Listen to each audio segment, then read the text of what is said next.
Hello friends, welcome to our channel. तो friends, हम इस वीडियो में लेंगे टेस्ट। जी हाँ, ये आपके आईपीसी प्लस सीआरपीसी जितनी भी धाराएं हैं हमने डिस्कस करा था, ठीक है। और आपके बहुत सारे ये भी क्वेश्चन थे कि आपके प्रश्न कैसे पूछे जाएंगे एग्जाम में।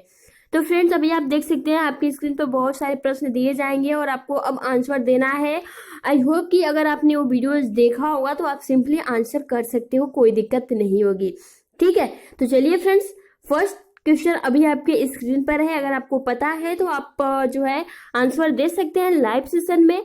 और अगर आपने अभी तक वीडियो को लाइक नहीं किया है तो फ्रेंड्स वीडियो को लाइक कर दीजिए, और जो भी आपके फ्रेंड्स यूपीएसआई की तैयारी कर रहे हैं उनको भी आप ये वीडियो शेयर कर सकते हैं। तो चलिए आंसर कीजिए।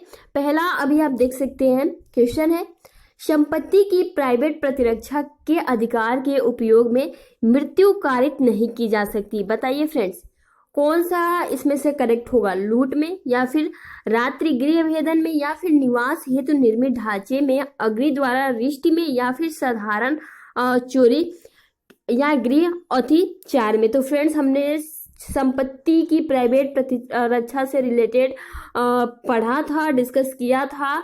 तो आप सिंपली इसमें कह सकते हो कि इसका जो ऑप्शन होगा वो होगा ऑप्शन नंबर डी, कि साधारण चोरी या फिर गृह अतिचार में जो है नहीं की जा सकती संपत्ति की प्राइवेट प्रतिरक्षा के अधिकार के उपयोग में, ठीक है। नेक्स्ट अभी आपकी स्क्रीन पर है क्वेश्चन नंबर 2। जैसे कि आप यहाँ देख सकते हैं कि कौन नामक व्यक्ति, यानी कि कोई व्यक्ति है, आप मान लो उसका नाम कुछ भी मान लो, क मान लो, या फिर राम मान लो, या फिर श्याम मान लो, ठीक है। लेकिन इसमें दिया गया है कि यदि क नामक व्यक्ति किसी व्यक्ति का अपहरण करके फिरौती की मांग करता है तो उसने कौन सा अपराध किया है? फ्रेंड्स, ये आईपीसी की धारा में हमने पढ़ा था, डिस्कस किया था। तो आप सिंपली देख सकते हो कि इसका जो करेक्ट आंसर हो जाएगा वो हो जाएगा ऑप्शन नंबर ए, यानी कि जो आपकी आईपीसी, जो आपका इंडियन पेनल कोड का जो आपका सेक्शन है, ठीक है, 363, इसी धारा के तहत जो है ये इसको अपराध माना जाएगा। अगर किसी व्यक्ति का अपहरण करता है और फिरौती की मांग रखता है तो इस अपराध की श्रेणी में इस धारा के तहत उसे सजा दी जाएगी, ठीक है। तो फ्रेंड्स, आई होप कि अब आपके मन में कोई भी डाउट नहीं होगा कि क्वेश्चन कैसे पूछे जाते हैं, क्या होता है क्या नहीं होता है, ठीक है।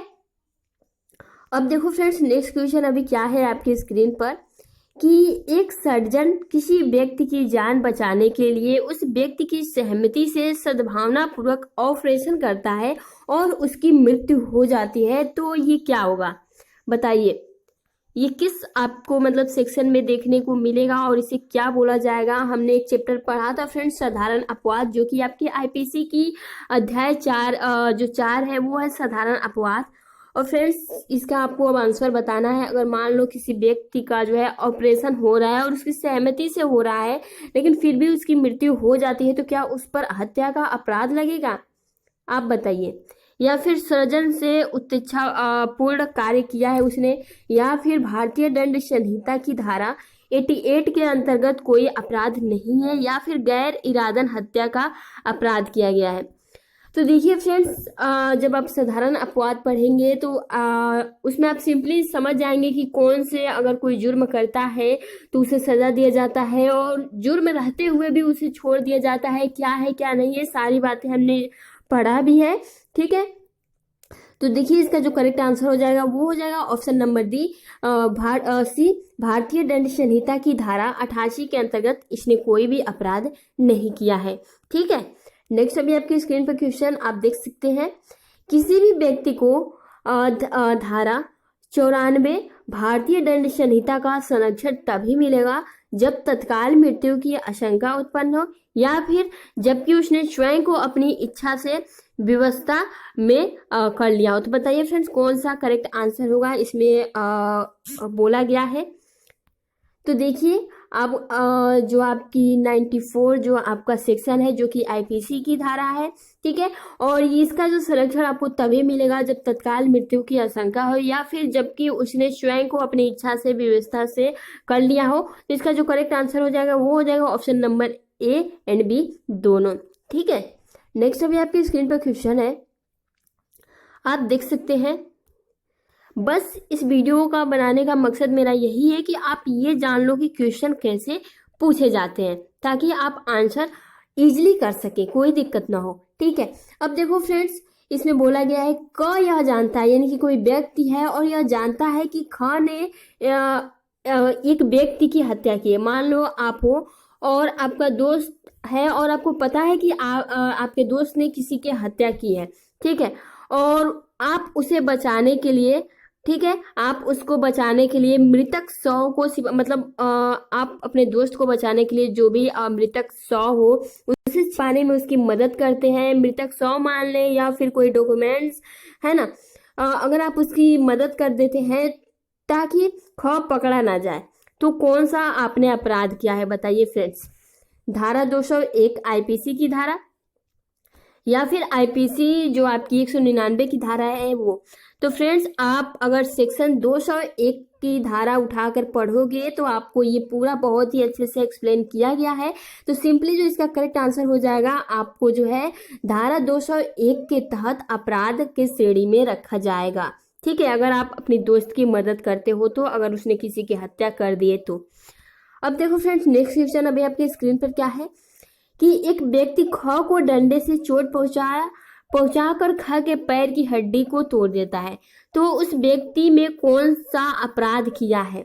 यानी कि किसी के साथ मार पीट कर कर दिया हो तो उसके ऊपर कौन सा अपराध लगाया जाएगा, कौन सा दंड दिया जाएगा, किस सेक्शन के तहत, किस धारा के तहत। तो फ्रेंड्स, अगर आप धारा 324 उठाकर आईपीसी की धारा पढ़ते हो तो आपको ये बहुत ही अच्छे से विस्तार में मिल जाता है, और हमने ये बहुत ही अच्छे से डिस्कस भी करा था।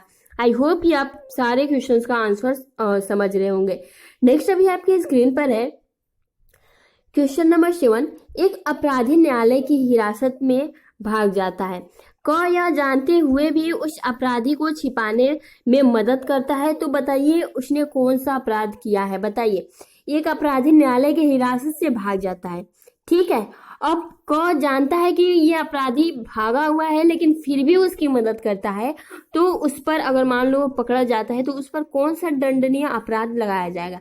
तो देखिए फ्रेंड, जो इसका करेक्ट आंसर हो जाएगा वो हो जाएगा जो आपका इंडियन पेनल कोड की जो सेक्शन है, ठीक है, 216 के तहत उसे अपराधी माना जाएगा और उसे दंड भी दिया जाएगा। ठीक है, नेक्स्ट अभी आपके स्क्रीन पर क्वेश्चन है फ्रेंड्स, देख सकते हो क्वेश्चन, आप यहाँ देखो इसमें क्या पूछा गया है। क य की जेब में हाथ डालकर कुछ चुराने का प्रयत्न करता है। ठीक है, और यह की जेब में कुछ न होने के कारण क ने क्या किया। मान लो कि कोई चोरी कर रहा हो, ठीक है, और चोरी करते टाइम उसके पास कुछ ना हो तो वो क्या कहा जाएगा, चोरी कहा जाएगा या फिर कोई अपराध नहीं कहा जाएगा। फ्रेंड्स, उसने अपराध तो किया है, हो सकता था कि उसके जेब में कुछ होता तो वो ले लेता, लेकिन आप यहाँ ये हो गया कि उसके जेब में कुछ था ही नहीं, तो हम ये तो नहीं कर सकते नहीं कि उसने अपराध नहीं किया। तो देखो फ्रेंड्स, उसने चोरी का जो है प्रयत्न किया, और चोरी का प्रयत्न बहुत ही अच्छे से एक्सप्लेनेशन दिया गया है 511 जो आईपीसी की धारा है उसमें। ठीक है, तो इसका करेक्ट आंसर हो जाएगा ऑप्शन नंबर बी। नेक्स्ट अभी आपके स्क्रीन पर क्वेश्चन है, भारतीय दंड संहिता की धारा 436 संबंधित है, किससे संबंधित है बताइए फ्रेंड्स। कपट से, कूट रचना से, या फिर घर आदि को अग्नि द्वारा रिष्ट, या फिर प्रतिरूपण द्वारा छल से रिष्ट। बताइए फ्रेंड्स, कौन सा करेक्ट आंसर होगा। तो आपको पता होना चाहिए जो आपकी 436 की धारा है, इसमें घर को नष्ट करने, विस्फोट करने की बात बोली गई है। ठीक है, तो इसका जो करेक्ट आंसर हो जाएगा वो हो जाएगा ऑप्शन नंबर सी, घर आदि को अग्नि द्वारा रिष्ट। ठीक है, जो मतलब सामने वाला व्यक्ति हो वो करवाए, तो आप समझ सकते हैं।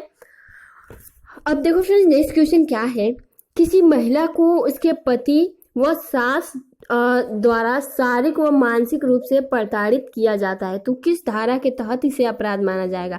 तो आपको पता होनी चाहिए 498 जो आईपीसी की धारा है, इसके तहत उन्हें आपराधिक माना जाएगा और उस श्रेणी में रखा भी जाएगा, और प्लस उन्हें दंड भी आपको मतलब इसमें दंड का भी प्रावधान है। ठीक है, तो इसका करेक्ट आंसर हो जाएगा ऑप्शन नंबर ए।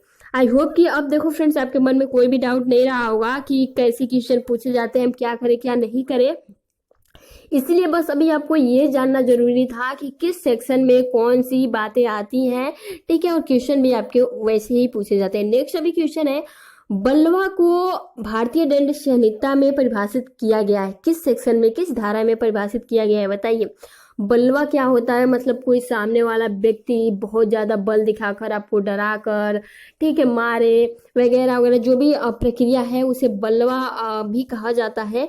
तो ये किस सेक्शन में भारतीय दंड संहिता के मिलता है, तो 100 जो आपकी 146 की धारा है आईपीसी की, इसमें आपको ये देखने को मिल जाता है। नेक्स्ट अभी आपका क्वेश्चन है कि भारतीय दंड संहिता में बलवा के दंड को प्रावधानित है, तो बताइए फ्रेंड्स कितना, 1 वर्ष कारावास का जुर्माना या फिर 2 वर्ष कारावास का जुर्माना।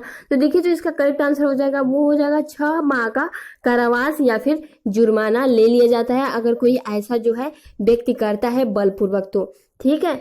नेक्स्ट अभी आपके स्क्रीन पर क्वेश्चन है फ्रेंड्स, आप देख सकते हैं, किसी पूजा के स्थान पर खड़े होकर भाषण देना जिसमें कि लोग धर्म और संप्रदाय के आधार पर शत्रुता या घृणा करने मतलब लगे, तो ये भारतीय दंड संहिता की किस धारा का उल्लंघन हुआ है। अब देखो फ्रेंड्स, अगर कोई पूजा वाला स्थान हो और वही कोई नेता आकर अपना भाषण देने लगे जिससे धर्म और संप्रदाय के आधार पर एक दूसरे में घृणता शत्रुता मतलब उत्पन्न हो जाती हो, तो ये भारतीय दंड संहिता का जो सेक्शन 153 है इसके तहत जो है ये उल्लंघन इसने किया है। तो इसका करेक्ट आंसर हो जाएगा ऑप्शन नंबर बी। नेक्स्ट अभी आपके स्क्रीन पर क्वेश्चन है, भारतीय दंड संहिता में दंगा का दंड वर्णित किया गया है, कौन से सेक्शन में, बताइए फ्रेंड्स।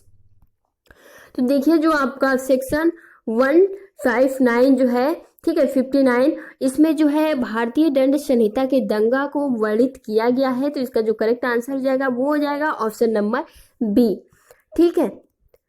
अब देखिए फ्रेंड्स, नेक्स्ट, दंगा के अपराध के लिए कम से कम कितने व्यक्ति होने चाहिए।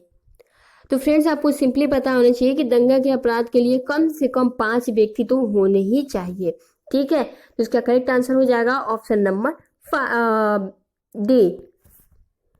नेक्स्ट अभी आपका क्वेश्चन है, विधि विरुद्ध जमाव के सदस्य को वर्णित किया गया है, यानी कि कानून के विरुद्ध अगर कहीं भीड़ ज्यादा लग जाता है तो फ्रेंड्स वो उसे कौन से आईपीसी के सेक्शन के तहत माना जाएगा।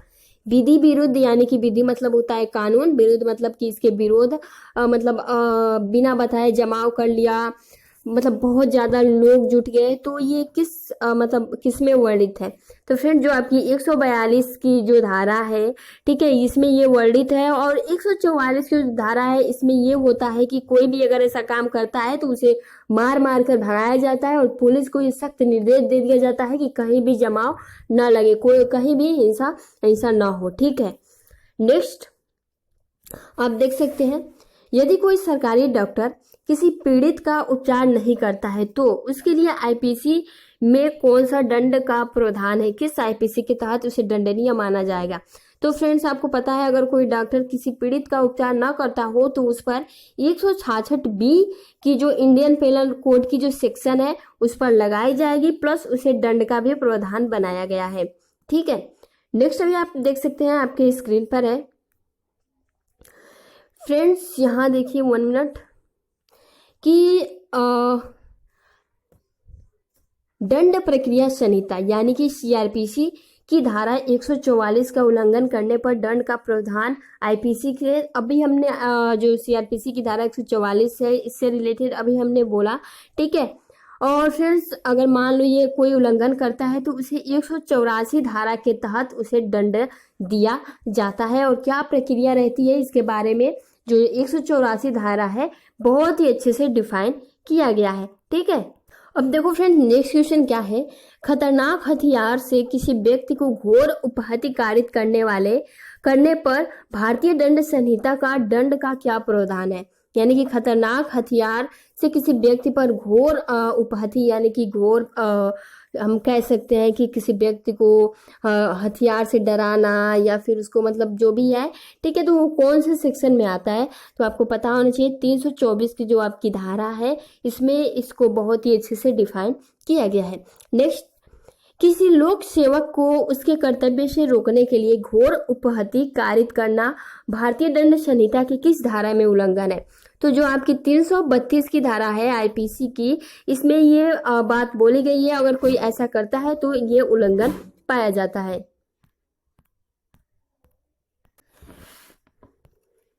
नेक्स्ट अभी आपकी स्क्रीन पर है, एक व्यक्ति किसी स्त्री पर तेजाब फेंककर उसे घोर उपहातिकारी करता है तो उस युवक को कौन सा अपराध किया है बताइए। तो देखिए फ्रेंड्स, अगर किसी व्यक्ति ने किसी स्त्री पर तेजाब फेंककर जो है उसकी हंसी उड़ाई है, उसको मतलब उसके साथ ऐसा किया है, तो उस युवक को जो है, जो आपकी आईपीसी की धारा 326 है, इनके तहत जो है इसमें पूरा जो भी ABCD है डिफाइन किया गया है, तो आपको ये बातें पता होनी चाहिए, ठीक है। नेक्स्ट अभी आपके स्क्रीन पर क्वेश्चन है, एक मोटरसाइकिल चालक लापरवाही व उत्प्रेक्षा वाहन चलाता है, 1 मिनट, उपेक्षा से वाहन चलाता है तो उसने कौन सा अपराध किया है? फ्रेंड्स बताइए। तो देखिए आईपीसी के तहत जो आपका 279 की धारा है, ठीक है, इसके तहत उसे अपराधी माना गया है। नेक्स्ट अभी आपकी क्वेश्चन है कि जब कोई लोक सेवक किसी व्यक्ति को क्षति पहुंचाने के आशय से विधि की अवज्ञा करता है, यानी कि कानून को नहीं मानता है, तो 166 जो कि आईपीसी की धारा है के दंड का प्रावधान है, तो उसे कितना दंड दिया जाएगा? तो फ्रेंड्स 6 माह का कारावास या फिर जुर्माना या फिर इन दोनों को उसे भुगतना पड़ सकता है, देना पड़ सकता है।